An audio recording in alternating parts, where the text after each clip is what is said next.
Bueno, lehen galderari erantzunez, esango nuke hasieran izan zela pixka bat arraroa, ezta? Berezia halako batean, hasiko gararik eta berezi bat egiten eta bar. Eta orduan, hasieran arraroa, baina berehala joan ziren sartzen. Kontu euki, LHS ari garela hitz egiten, lehen hezkuntzaz, eta umeak, jakin-mina dute eta esperimentatzeko gogoa. Orduan, bai, oso ondo, orokorrean hitz egin da, beti daude, edo beti ez gaude meditatzeko momentuan.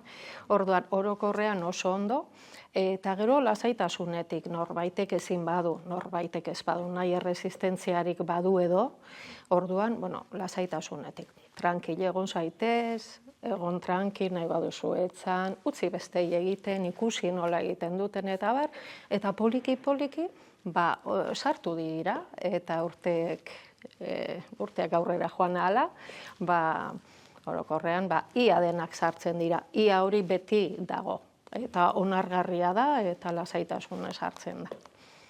Inpaktua esango nuke berehalakoa dela, bi eratako inpaktuak dira, bat berehalakoa, beraiek lasaitu egiten dira, zentratu egiten dira, gero datorren lanerako imaginatu egiten badugu, jolastetik datozenean, eguerdian, denbora pila bat egon dira hor jolasten, eukidute danetik gertatu da momentu hortan, datoz nahiko bizi-bizi, poliki-poliki lasaitzen goaz, egiten dugu meditazio eta inpaktua berehala igertzen da.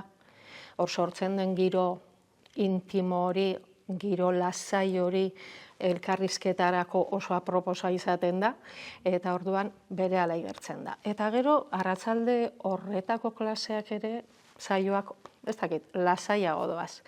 Eta luzera, bai igertzen dela, eztabaidetan eta erresago konpontzeko joera bat. Ez daukat ezer zientifikoki egina ez da, baina bai inpresioa da, umeek hobeto komunikatzen direla, lasaiago, empatikoago. Orduan, inpaktua guztiz positiboa.